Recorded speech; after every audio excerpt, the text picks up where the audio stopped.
What's up, everyone? We are live from the studio. My name is Shivani, and this is... Pie. Did you want more? Yeah, I did. It's not a day for more. I'm going to get you guys exactly what you need. Nothing more, nothing less. Tune in, though. What we're going to be doing is, we're talking lighting. Yeah. This is the last day of lighting week, is it not? Yes. So a couple announcements before we hop into our Facebook Live today. Today is the last day of lighting week, so if you've missed all the topical content that we've been putting on the site and all the free premium videos that we have released, make sure you go back onto the site and check those out. Also, it is the last day of our Memorial Day sale. We kind of extended it a little bit so that you guys have the opportunity to get in on that. It's one of our biggest sales of the year, so make sure that you really hop on it. I'm pulling up Facebook Live. Pai's not being rude on his phone right now. He's actually doing something useful. I'm not being rude. So, send us questions. Yeah. Chime in. Ask away. We will give you a shout out. And we'll do our best to answer. And also tell us where you're tuning in from so that we can shout you out. So I am going to share a PowerPoint presentation from Photographing the Reception, which is from the last of the wedding workshop series. So Pai, I'm going to let you take away this intro. Let me full screen this guy. I was going to say, hey guys, post away. Okay. So, best lighting option, fixed pinned OCF. Well, this is basically the method of lighting that we use more often than not for pretty much everything reception. Now, we're going to show several different setups in the reception course. You're going to see it indoors, you're going to see it outdoors, you're going to see different types of lights, different everything, but it's really essentially one technique that's used in a couple different ways. Yeah. And what we mean by fixed pinned OCF is that the light is fixed in its position, so it's not a person that's running around holding something. It's pinned, so that means it's basically dialed in and focused, so it's only hitting the subjects, and it's an off-camera flash. So all you really need for this is, well, a couple minutes to set it up. It usually takes about, this depends on how good you are with your gear, but anywhere between 1 to 3 minutes to set up a light stand. You can do this in any scene location, so it doesn't matter whether it's indoors, outdoors, daytime. Well, you're not going to probably do this in daytime. But nighttime, indoor dark scenes, indoor brighter scenes, anything, it doesn't matter. You need one light stand per light, essentially. Yeah. So we're going to talk about going from one light stand to 2 to 3 in that setup.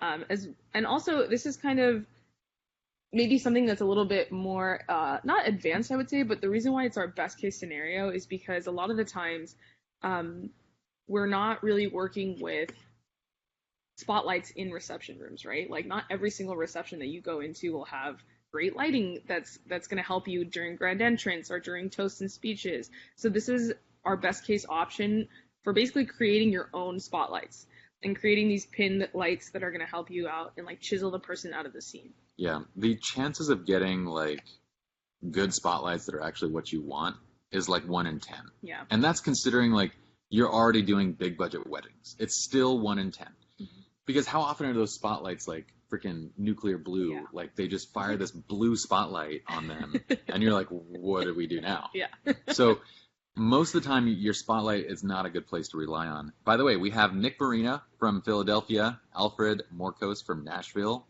Hele Amini from St. Louis, Amanda Reeves, she's from Hey There. Hey there. Hey there. And Nick Marina, Nick just tagged David Alonzo. So apparently, David Alonzo, you better pay attention. You've been tagged, biatch. Whoa, that's aggressive. Sorry. It felt appropriate. Is it Friday? It's not even Friday. You're just like on one right now. It's Aggressive Thursdays. Got it. Okay. All right. So this is essentially throughout the reception course, we show you guys diagrams just like this that tell you like a playbook example of what, how the light looks and where you should be positioned according to that light and where your subjects are positioned. So what we have here is an example of a very common scenario of toasts and speeches where you'll have a speaker and then you have the couple maybe sitting at a sweetheart table or they are on a stage elevated behind them. So you'll see that, hopefully you can see my mouse, that this is our camera A, which is our lead shooter angle. And this is our second shooter angle, / it also could be, if you're shooting this wedding on your own, your angle just moves back further back. I do this actually probably once a year. Do it on your own. Mm-hmm. Usually it's like a friend's wedding or something like that, and I don't want to like charge them and bring out a full team. So, but yeah, it's the crazy thing is that it is, if you manage the timeline, it's incredibly easy to shoot the wedding by yourself. As long as like the timeline is like manageable, it's not anything. Indian weddings, no, I'm sorry. You're looking at me like I'm crazy, and I know so you're thinking about Indian weddings right now. Like, so let me just say, like, no, that's not gonna happen. But at these smaller events, it's very doable by yourself. And this is the exact setup that I would use. It's a single flash placed at point B. If you're firing off, which I assume you guys are, shooting at f2.8, 1/160th of a second, ISO 1600, that flash power is going to be around 1/16th power. Mm-hmm. Okay, you're going to use the zoom to actually control the beam itself. So you're going to zoom it in. So it's essentially it's just wide enough where it catches the speaker basically, and it catches the bride and groom sitting there. But it doesn't spill all over the entire scene. So we don't want it wide. We want it somewhere around 80 to 100 millimeter in zoom. Yes, so again, this is just our one single light positioning. So we're going to go into using 2 and 3 lights as well. But we often get this question. So if you are shooting with 2 people, mm-hmm. and let's just say you don't want to like bombard people by having 2 stands set up with 1 flash each. Mm-hmm. What do you suggest if people are shooting with 2 shooters and they want to like piggyback off each other? What are your settings? What are your... This would be very easy to piggyback off of. The thing is so long as your flash power is relatively low, mm-hmm. you're good to piggyback. If you're firing at like 1/4 power, unless you have a lithium-ion battery pack or some sort of speed light that is going to recycle very quickly, 2 people using it is going to lead to a lot of misfires and possibly even overheating. Yeah. At 1/16th, you don't have to worry about that. So if we had 2 shooters in this scenario, they just need the same radio trigger, and they could both control and fire off B, and recycling won't be an issue unless they're taking like 10,000 shots per hour, which is possible. We've had that before. And they're just 1DX. Yeah, it the entire thing. They like need to, like that 20 shots per second just to make sure that the mouth was in the right position during the toast. Also, I want to quickly mention that we have these 2 angles mentioned here, and we also have the fact that if you're in this position, you're on a 2470, and if you're further back, you're on a 7200. And we again talk about this. You'll see examples of this, I believe. Yeah. We covered all of this, kind of, I guess. Yeah, so the reason why we're doing zoom instead of grids in this case is because if you go back to that guide, we're trying to use 1 flash to basically get 2 subjects, to essentially get the speaker along with, the couple.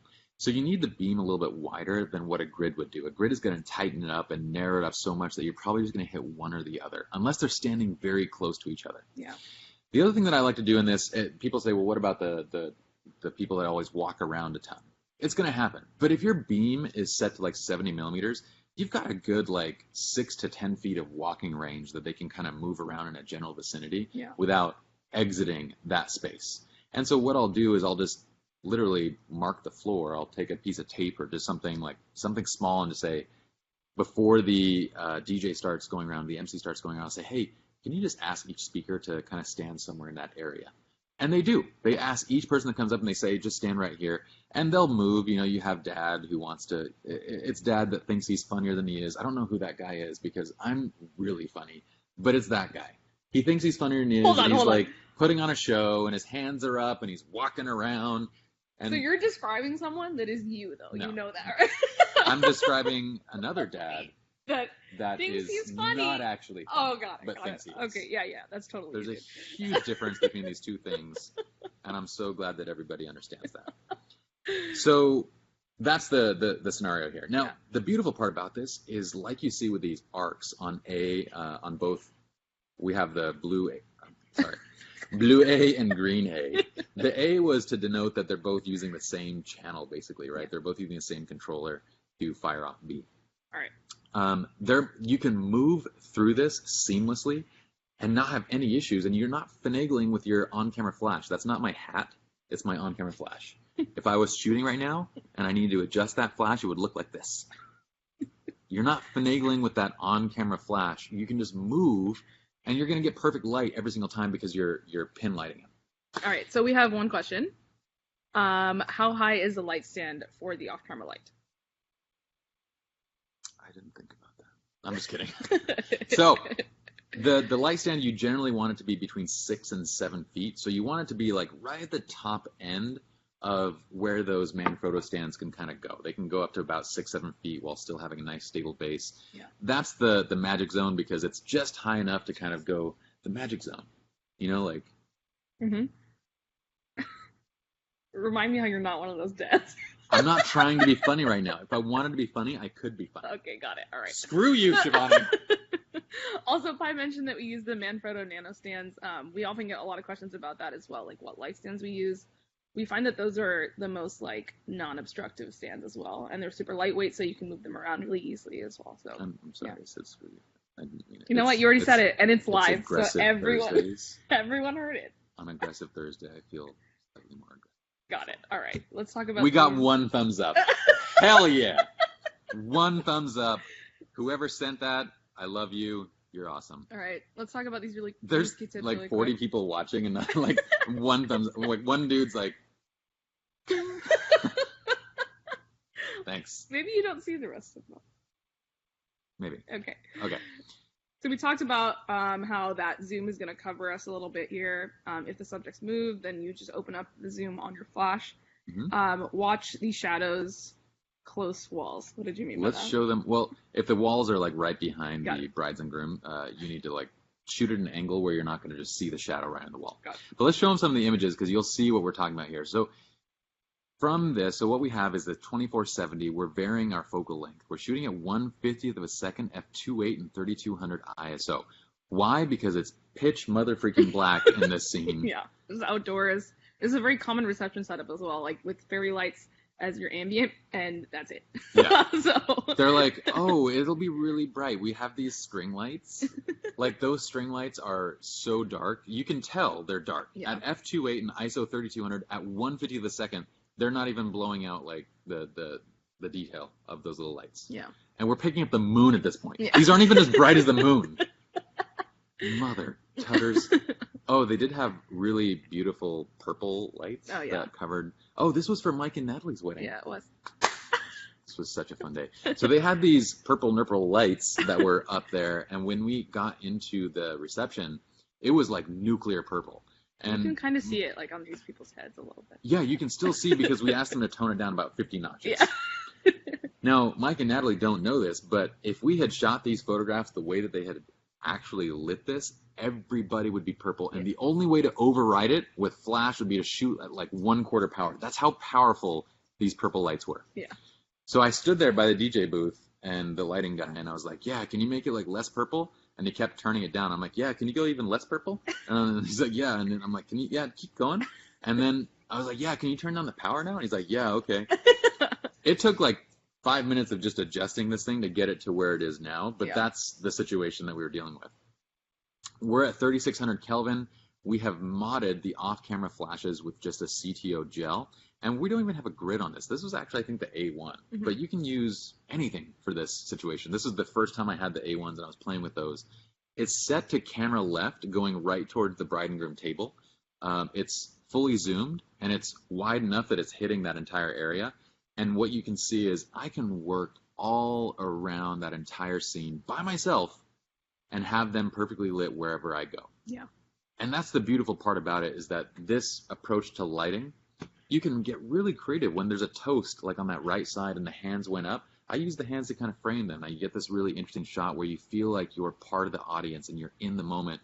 Then you can just pop straight in and go for the close-up shots too. Yeah. So this is essentially, this middle picture is what we're talking about in that blue arc, and this is where that green arc was, just so that you guys understand what I'm talking about. So this was like that primary, like very safety kind of angle, and then this is the wider one that's further beyond, so that we get people in the foreground and you can see the entire scene as well. Michael Chikansky. That's not how you say that. That's for sure how you say that. Yeah. Mike, can you let us know if we got that right? But anyway, he asked full CTO with a question. I like that weird. Full CTO. Color temperature orange. So we're changing the color temperature of the flash to match like the ambient light. Well, not the purple. Yeah, we're matching like the string lights. Yeah. So that way we don't get like a a very blue light in that scene. And this is just one light that's hitting everyone. So we were talking about that zoom. Yeah, This is at max zoom, but it's actually pretty far back. So it was. All right. Hey, he said good pronunciation. Oh God. He said it himself. Michael Chikansky said it himself. Did I say it? No, Chikansky. Chikansky. Okay. Hey, what is this now? I don't know. I think this is the same. I think this is just showing the opposite side. So if they're set up on the opposite Got side, you can do the exact same thing. So in this scene, I think this showed from the right side, but for the scene that we demonstrated, the light position was on the left side. Okay. And we're just working around. So move, shoot through, interesting angles, interesting images. They can all be had one single shooter or two. If you want to take along some hooligan like this person, then by all means. I'm a hooligan now? Wow. You're a hooligan. Got it. This is those close-up shots I was talking about. So again, this is all coming from one single camera. Same wedding, same setup, same everything. Now I'm just moving closer to the bride and groom table. I'm staying low, so like the guests, most of them can't even see me. And it was really great. There was this toast, and there was this moment where Natalie goes and points at Mike, like, because she said something incriminating, and she turns around, points right at him, and I had a shot straight through that, and I was like, oh, this is perfect. So what you see in terms of their faces being lit is on the left side, that's the A1 that's giving that nice little highlight on her face, and that's the A1 that on the right side that's also highlighting Natalie and Mike. That's giving her the outline, and that's highlighting his face, the edge lighting. So we're shooting from the shadows to create these really nice dynamic images. And again, the freedom of this, like, this is like one of those things where as a photographer, it is the next best thing to sliced bread. Is that really how the phrase works? It's like the next closest thing to, you slice some bread, it's good, it's delicious. And that's what that is for photographers. Someone needs to do something more exciting than, if bread is the most exciting thing that they're eating. You know what? Someone said your choice of a 24/70 is boring. Michael Chikansky asked, I just want to say his name again. He said, yeah, you know that. I just asked if this was full CTO or one half. Technically, you didn't ask that. Technically, it was full CTO. Like, what's a full CTO? But it's cool, Mike. It's fine. So, yes, you already know your stuff. It's not a half CTO. It's a full CTO. And Mike also asked, how much do you love the 2470? It's such a boring lens. Mike, have you watched my previous videos? He's boring. No, I'm just kidding. He lives with the 2470. Despise the 2470, but you have to use it. You do, yeah. And that we talk about that so much, especially in this workshop, because of all the action that goes on in weddings. It's really hard to be on a prime if it's very slow focusing, and if there are people in your way, or you have to like get around scenarios. Like sometimes even like a 1635 does that trick for you, because you get to get so close yet still get a really cool wide composition. But that 2470 is just. And here's my thing too, is action. like, I'll be honest, in recent years, I have come to enjoy the 2470 quite a bit more, because you get to a point where you start realizing that, Mike, it's not all about the bokeh. It's really more about framing and composition and lighting and all the other things that you can do. And you can get incredible images on your freaking iPhone that have nothing to do with it. It has to do with the way that you framed and you place the subjects and all that kind of stuff. And you lit the scene and, well, not lit look like an iPhone, but you know what I'm saying. Anyway, the 2470 is a great lens. I used to think of it only in the same way of like, man, that lens just, it's not really super wide. It's not really tight enough. The bokeh is not that great. But yeah, you can do so much with it. It's very versatile. It's a must-have. It's a staple. All right, your tip is that you shouldn't freak out. You have time. Yeah, because like when you come into the reception and it's like 5 minutes away before grand entrance starts, and you're like, oh my goodness, there's only 5 minutes and they're going to be coming in, and you kind of start wigging out. And so you just put your camera on you put your flash onto your camera, and you're like, I just got to be ready for this. Yeah. 5 minutes is a lot of time. Like, relax, put your camera, the flash onto the camera, grab another one, set up a light stand, and if it worries you, time it at home. Like, go in and set up a stand and put a flash on it, turn it on, and you'll realize it only takes you 1 to 2 minutes to do that. And so when you walk into these situations, you're not going to spaz out, because it's the freaking out that'll eat up all your time. Yeah. And whereas if you just kind of stayed calm and set it up, you'd be ready to go with 2 minutes, 3 minutes to spare. Yeah, and if you're struggling with like grouping flashes and triggering them on and off, It's something that we cover heavily in Lighting 201, where we basically teach you how to master off-camera flash.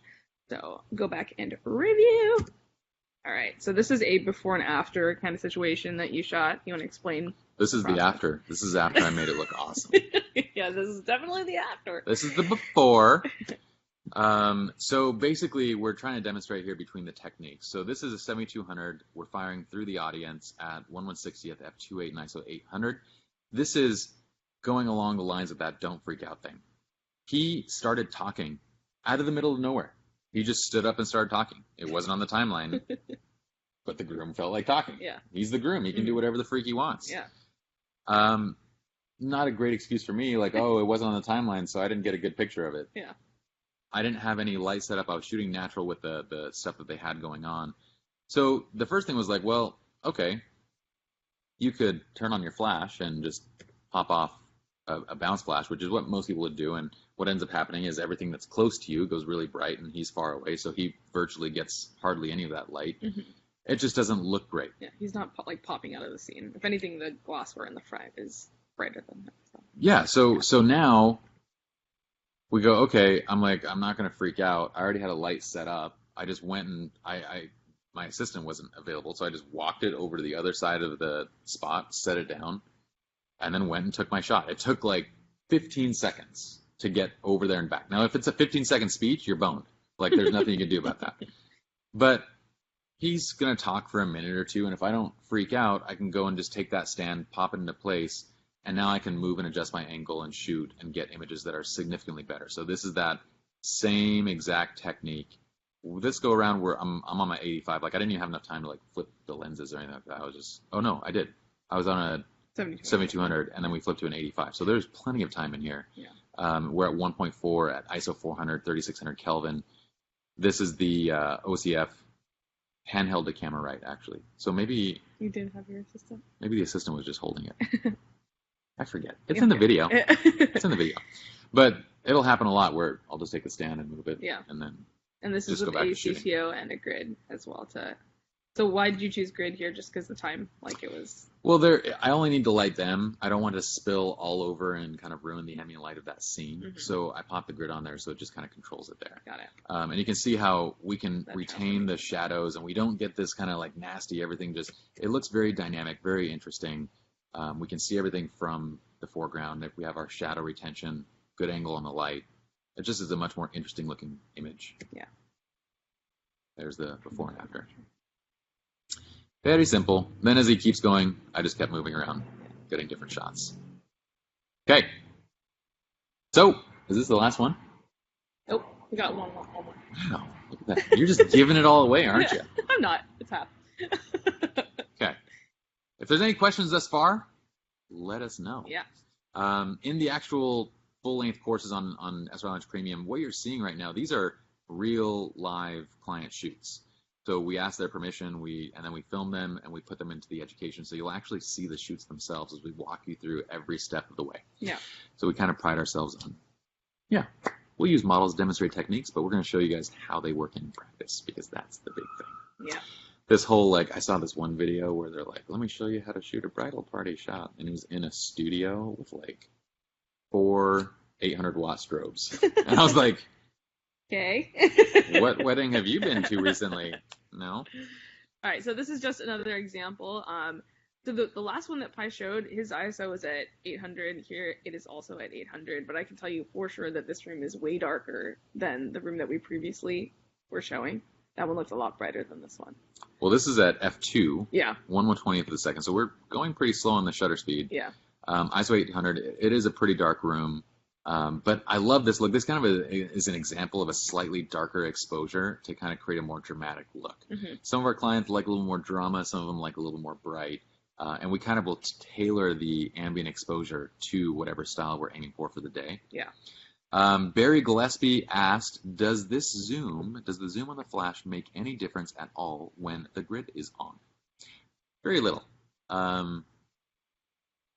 Very little. So you can try it out. Usually I leave them zoomed and I pop the grids on and off them. But I have actually tried it and it's negligible. But I always stay on the safer side, and if I'm throwing that flash a long distance anyway, I just keep it zoomed in and pop the grid on. Yeah. So, but it kind of doesn't. It really never makes sense to shoot wide in terms of like you're putting a grid on. It doesn't really make sense to shoot wide with a grid. Yeah. Because you mean to the zoom is wide? To the zoom is set wide, just because the grid is going to funnel it anyway. Yeah. So if anything, just leave it zoomed. Brittany Rogan. I feel like you're always judging me. I'm always judging you. You're right about that. Brittany, I hope I said your name on. Do we ever take on assistants interns? We do take on interns, but specifically when they're going on to full-term or full-time positions. So, yeah. Yes. And you can apply at linandjersa.com. Yeah. You have to be local and be willing to go full-time. We have a lot of applicants. We have over 100 a month. And so we look for just the ones that want to shoot with the studio. Okay, so we talked about a one-light setup. This is giving you guys a two-light setup if you wanted to get a little bit more fancy, / maybe if you had a little bit more time to like get a little bit higher production value. So slightly different look. Yeah, so we have B, which is our main light, and C, which is our backlight or rim light. And this is 2 flashes set on 2 different stands, triggered by either your on-camera or remote. And you can see that these angles kind of really don't change that much. They're a little bit more angled to the side because now we have another light working behind the couple or behind the speaker, whoever it is.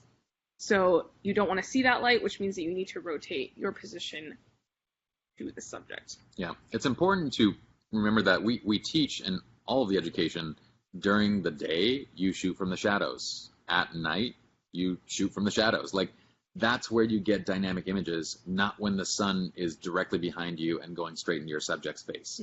You need an angle, you need shadow, you need dimension. You don't always have to have it be backlit, but we don't want to be just firing flat light all day long and getting boring images. Yeah. So let's go to the image. So you'll see that they can adjust their faces, their positions, they can move around, and basically both those lights are going to light them up. Depending on the angle of my camera and where I'm standing, is going to change on whether I'm getting a rim light versus a backlight versus anything. I can move in a lot of different ways to utilize these lights. I could even turn one of them off and keep one of them on if I decided I didn't want the second light. But this is demonstrated with a 135 at 125th, f2 and ISO 800. We have one OCF on camera left at 1/8, one on camera right behind the couple at 1/16. It's a little bit closer, which is why it's powered down a bit. There's a CTO and a grid on each, and you can see how it's not spilling onto any other people in the audience. That's how we get that nice, clean ambient light throughout the audience. We see what it naturally is while they're spotlit. This is the fun thing about lighting, is that you can take these venues and these scenes that really don't look that great, and you can make it look like they hired a $20,000 lighting professional to come in and spotlight and put grids and everything. And it doesn't look like that at all. We made it look that way. Yeah. We're the magicians. Brittany, are we able to view these diagrams anywhere else, or are they exclusively to this video? Yeah, Brittany, what you're seeing right now is an excerpt from SR Lounge Premium. So inside of Premium, you actually see all the diagrams. You can download them. You have access to the behind-the-scenes video, everything going into creating these images. And this is a small excerpt from our last course in the Wedding Workshop series, which is photographing the reception. Yeah, and within photographing the reception, we have an entire chapter just dedicated to lighting. So we know that we asked people prior to filming the course what they struggled with the most, and lighting was obviously like that top-notch #1 problem that a lot of people had. So we dedicated an entire chapter to it so that people really could understand where we were coming from and like really easy solutions with really easy modifiers and tools. Yeah. I hope this has been a lot of great information. And if it's cool with you guys, I want to tell you a little bit about the business course. Yeah. Before we go on. Hold on, but first, okay. Tell me if I have your permission. Do I have your permission? Right, like post it. Post it in here. Post it. Do I have your permission to tell you about the business course? Until I get their permission. Oh, you didn't want to go to the next slide because it's going to take them a second because there's a delay on this. No, that's it. That was the end of our presentation. Oh, well, now I just have to wait here. So just for them? No, we can recap if you want to. Let's do that. Okay. Hold on. Nick says cool, and I'm going to assume that he's speaking for the other 40 of you. So great. Do you not want to recap then? You're just going to go straight into your business course? Oh no, let's recap. Okay. All right, so let me go back to. I'm just saying that nobody else needs to. Oh, he spoke on behalf of the Yeah. people. All right, He got it. is. Okay, so we're just gonna go back to our one light setup that we talked about. This is our single light positioning. And remember that you can either put it on camera right or camera left, and then I don't know what's going on with my voice right now. You can put it on camera right or left, and you can then move around the scene accordingly. And same thing with a two light setup, that this can be done in the opposite angle as well. If you had B over here and C over here, you could have your angles just shift. Yeah. Oh, I remember what A was. A was the on-camera flash. Got Because it. we mentioned. It's been a while since I've looked at these slides that I made myself. All right. If you guys have any questions about what you've seen thus far, just let us know. Yeah. I'm going to tell you guys a little bit about the business course because we are filming the business course this coming Monday. We have 6. Oh, we have Gizmo in here too. Gizmo, come here. Come here. He's like, nah, Well, dude. no. Nope. Denied by the dog. Gizmo. Okay. So the Business Mastery Series. Now, what we've done recently is back in February, we went to Creative Live. We gave them it's like a 3-day, but it was really like basically like a 14-hour kind of launch course for business. We've taken all that and we combine it into the Business Mastery Series, which is 4 courses. It's intense. It's a full week for these students that are coming in, and it's separated into launching your business, into, well, the overall marketing, the SEO, content creation, into sales and closing, every piece that you're going to need to run a successful studio. And it doesn't matter what type of studio you're trying to run. Mm-hmm. So we're going to give you examples from wedding photography, obviously, but also newborn photography. I just smacked my phone. We're going to talk about senior, any life cycle, what we call life cycle photography, which is basically engagement, wedding, maternity, newborn, family. All of that is in this course, because the number one question that we got in 2017 is business. We need business. Like, we need business training. And this is going to be, there's nothing like this course anywhere. Yeah. We have entire workbooks from start to finish. We're including templates that were not provided on Creative Live. We're doing, it's an entire solution basically to run your studio, including even finance and accounting and things like that we need to cover, because that's how we run our business. We are 3 former CPAs, Justin, Chris, and I are 3 former CPAs that created a photography studio. And the reason behind, we have an amazing team here, but the reason behind this place operating the way it does is because it's treated like a business. And we're going to teach you guys how to do that and how to find the right people, the right team members to create something really cool. Yeah, and don't think that it's limited to those that are starting up a business. It actually will benefit you even if you already have a business currently and maybe do not see the leads that you want or the profits that you want. Don't feel like hindered by the fact that it's how to start or how to launch a photography business. It is more so just best practices for every aspect of your business. Yeah. So a quick note, because Brittany asked, is this included in Premium? Yes, it will be. And Brittany, that's a really good point too. Now inside of Premium, you have all of our previous education, which includes, we're going to have 3 complete pathways, plus there's tons of other content too. But you have the fundamentals pathway, which is basically lighting, photography 101, lighting 101, lighting 201. Everything to get you off the ground taking professional images with the most basic of gear.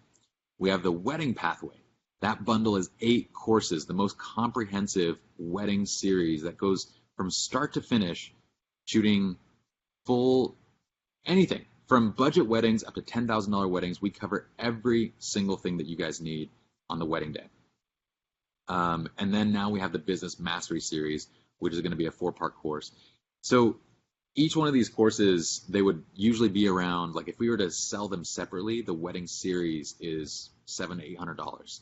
The business series, we've seen what's comparable.